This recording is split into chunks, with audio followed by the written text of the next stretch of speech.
Hello there, my friends. My name is Brennan Marr. That noise you're hearing is my ventilator. And welcome to Page Turners They Were Not My Star Wars podcast.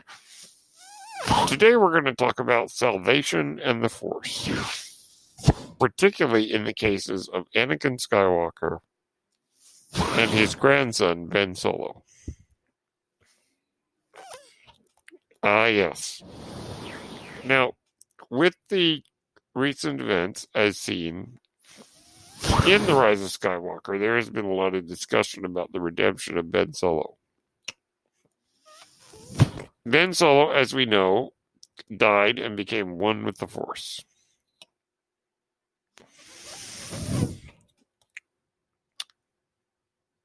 Meaning that in the Jedi sense, he achieved salvation. Just as his grandfather did many years earlier. 31 years earlier, to be precise.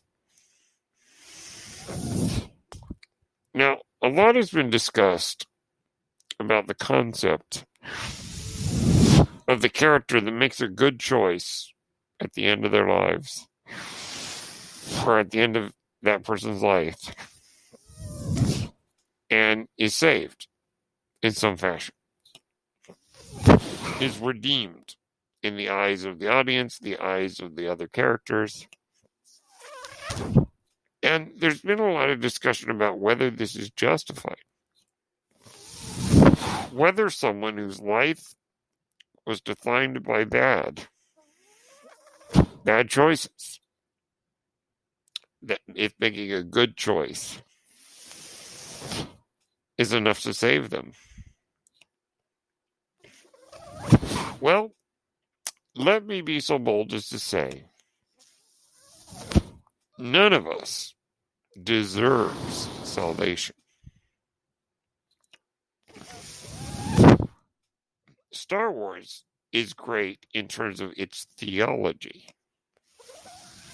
because this can be applied, or rather, people of different spiritual persuasions can find identification with the concepts of the Force.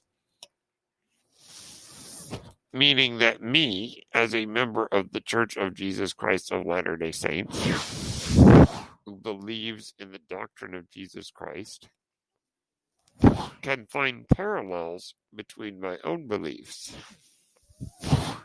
and the theology of Star Wars and the theology of the Force. I believe that no one deserves salvation.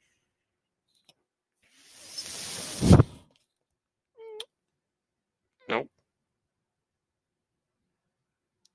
I don't believe anybody does, no matter how many good works they do. The only thing that brings salvation is the grace of Jesus Christ. That's my belief. It's not a question of how much good you do or how much bad you've done. It's not a question of doing good works, being kind-hearted, doing all the good that you can. No one deserves salvation. We have all done things that are bad. So if we apply this to Star Wars, dare I say, Anakin Skywalker and Ben Solo, his grandson, did not deserve salvation. Because no one deserves it. Why were they saved then? Because, for lack of a better word, the grace of the Force.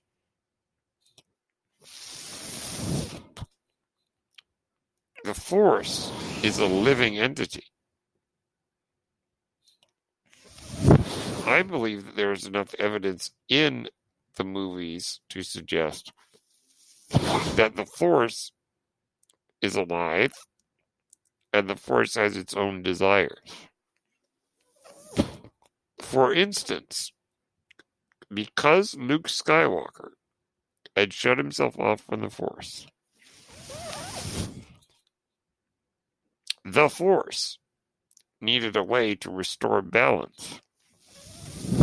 Because with Kylo Ren and Snoke going around causing trouble, there was imbalance. The Force chose Rey to restore balance. Because the Force itself wanted equilibrium, balance. Removing those who were disrupting the balance. That is just one example of why I think the Force is alive and has its own wants. And as a living entity, the grace of the Force is what saved Anakin Skywalker and Ben Solo. Not their works. Because look, let's face it. Darth Vader, in Anakin Skywalker, in the guise of Darth Vader, was a horrible being who committed genocide, who ruled the galaxy with an iron fist, or rather enforced his evil master's will,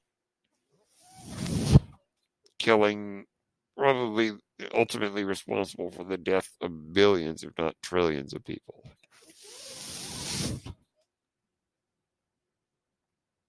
And yet, Anakin Skywalker was saved. Ben Solo. I know that there are some out there who don't really think he's that bad of a guy. Well, let's look. He ordered the massacre of the villagers at Tuanul Village. He killed his father. He was complicit in the destruction of the Hosnian system. He, at least it implies that he killed the other students of Luke's academy. I have not read the Rise of Kylo Ren comic, so I don't know what further details are. But judging just by the films, that's implied. We could go on the list of things that Kylo Ren has done that make him not worthy of salvation. But like his grandfather, he was saved. And we're going to take a break, and when we come back, we'll talk about why they were saved. So stay tuned for this word about our sponsor.